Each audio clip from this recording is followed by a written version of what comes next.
The Toronto Star is reporting that in the upcoming federal budget this week, the federal government is going to crack down on Airbnb hosts, or in other words, short-term rental hosts, making it harder to reap tax benefits from those properties. But there's a catch, and I'll get to that in a second. But before I do me a favor, hit the subscribe button and hit the like button so more people like you can see this video. And if you're looking down and you're going, hey, I thought I was subscribed to Nolan's channel, and all of a sudden I'm not, well, that's because this is a brand new channel dedicated to Canadian real estate news, just like the news we're going to talk about right now. So if you aren't already subscribed, hit that subscribe button, and hey, make sure you check out the other channel too if you aren't subscribed to it. Okay, so let's get into it. Let's discuss the fact that the federal government is going to crack down on Airbnb hosts, and like I said, there is a catch to this. But let's start by jumping in, taking a look at the news headline here.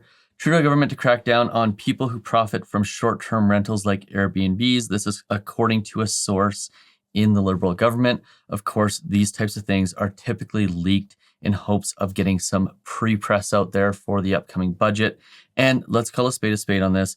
This actually doesn't do much, and I'll tell you why in a second, although it is designed to help put more rental stock into the market by getting rid of some of those Airbnbs that have basically been taken out of the housing supply and made into essentially small hotels.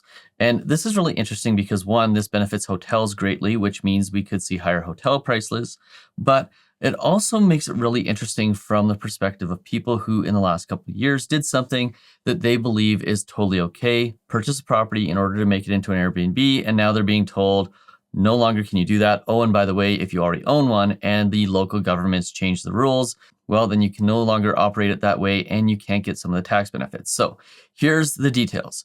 And specifically, here's the catch. Property owners in areas that already restrict short-term rentals will no longer be able to claim their rental expenses against the income that they make, a senior federal official told the Star in a bid to take away the incentive to float local restrictions and list properties on platforms like Airbnb anyways. So in other words, what they're saying here is that they're going to take away the ability for people who are renting out Airbnbs in markets where the local governments, whether that's municipal or federal, have restricted the ability to have those Airbnbs. So in other words, if you're illegally renting out your Airbnb, you can no longer write off the interest for that Airbnb.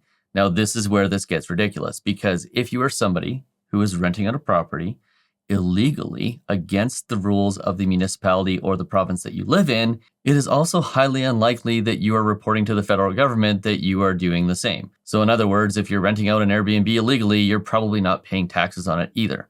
So this is really one of those things where it's another Liberal government ploy to make people feel like, hey, we're really changing the equation here. People aren't going to be able to have those tax write-offs, but the net effects of this, at least in my opinion, are going to essentially be a rounding error.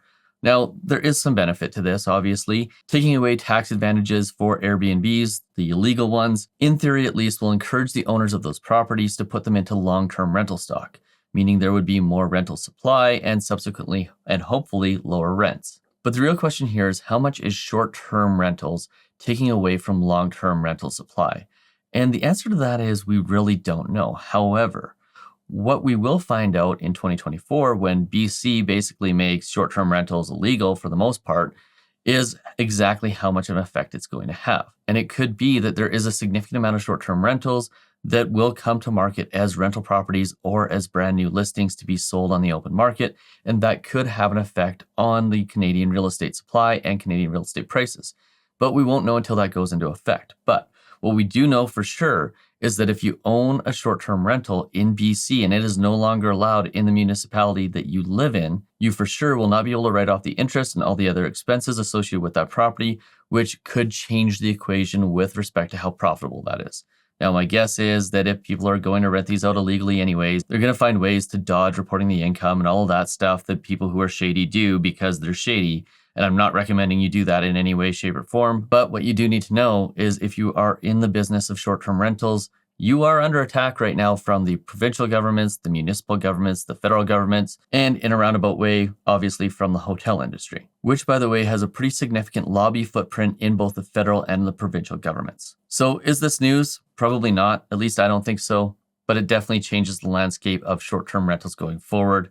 Like I said, they are under attack. And by the way, if you want to know more about what's going on in the Canadian real estate market, make sure you check out this video right here.